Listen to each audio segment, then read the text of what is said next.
Okay, so we just finished the do now where we were working on connotation, talking about positive or negative. We were looking at those words and you're telling me what they meant.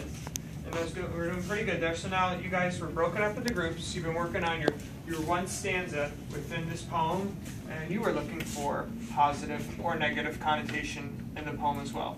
More specifically at your stanzas. So you guys were 1, 2, 3, 4, and 5. So now I just want to go through and ask some of the things you found, and then I might ask you some questions just to explain it. So Connor and Felicia, what did you guys come up with for number 1? We'll start with you, Connor. Just a couple things. Well, I thought the line overall was pretty positive because it said the sun is warm and the sky is clear. Those are generally happy and calming, I guess, a little bit because of the words warm and clear. It makes you feel good, I guess. Yeah, so kind of, you said calming, so you said warm and clear were your evidence? Yeah. Good. Any others? We'll just get one more line that sticks out to you. The waves are dancing fast and bright. Dancing fast is positive, and so is bright, because dancing is maybe something you do when you're excited or happy again, and bright makes you think of maybe the sun or a light that's...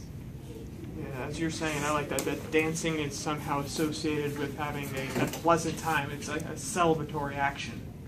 Good. Felicia, something a little different from Connor. Well, I think it was also generally happy, and because like the words, like the last line is the city's voice itself is soft. Like that's kind of like a welcoming. Soft is a happy word. Yeah, definitely. Soft.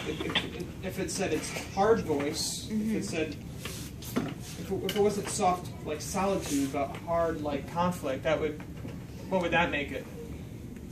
Not as welcoming or happy. And Kyle, just one. So, I believe that this first stanza is mostly kind of more pleasant than that negative, because kind of the sun is warm and the sky's clear. When I think of that, I kind of think of happy. The city's voice itself is soft like solitude, kind of comfortable, calm. The only one that kind of didn't fit in there a little bit was the blue isles and snowy mountains kind of wearing down, slow, like getting smaller. Yeah, it's a good pickup. The idea that there's a where, and yet it's kind of mashed in the middle of the stanza and such nice things. Do you think that line changes the meaning of the stanza, or rather that line kind of fits in because everything around it is kind of telling it what to mean? I kind of believe it's kind of there to fit in, but like they could have done something else for it. Like it's just positive, negative, all in the middle of those positives. Although if you look at it again, it says the snowy mountains wear the purple noon's transparent might, so it's wearing that transparent might.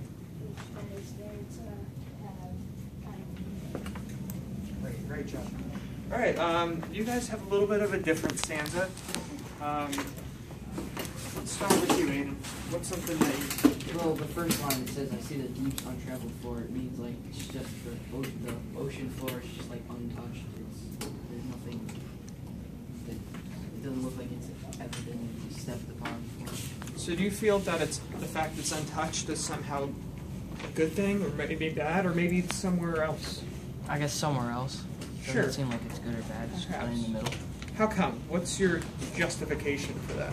It doesn't show any negative or positive connotation, I guess. It's not saying that it's...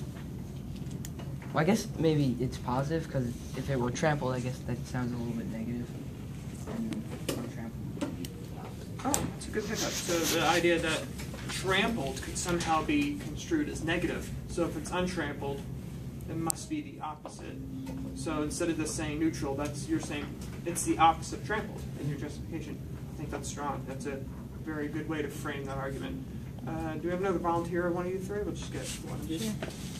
The next line with green and purple seaweed strewn, I said that was negative because strewn is kind of thrown about in a sloppy way. It's not neat. It sounds like something came and messed everything up.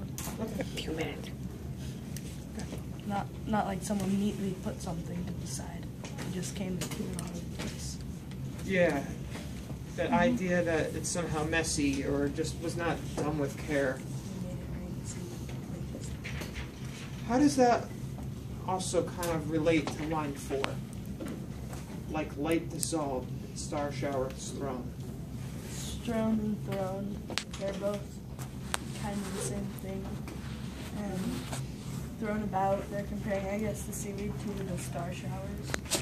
Yeah, and I don't want to get too off topic, but we've talked about connotation and rhyming. And the fact, what do you think the poet was trying to do by having those words rhyme? Trying to let you see the connection and see the negative connotation in them. Exactly, to see the connection not just in that line, but the connotation between the lines. So the rhyming is helping reinforce what goes in one line as being connected to something else happening in another, because they're rhyming. Excellent. All right, anyone from this table want to volunteer first to talk about the third stanza? Oh, Sure. I'll read it first. Yep. Well, it's sort of by being sad and stuff like that. Sure, what do you mean by that, though? Because he says, "Alas, I have nor hope nor health."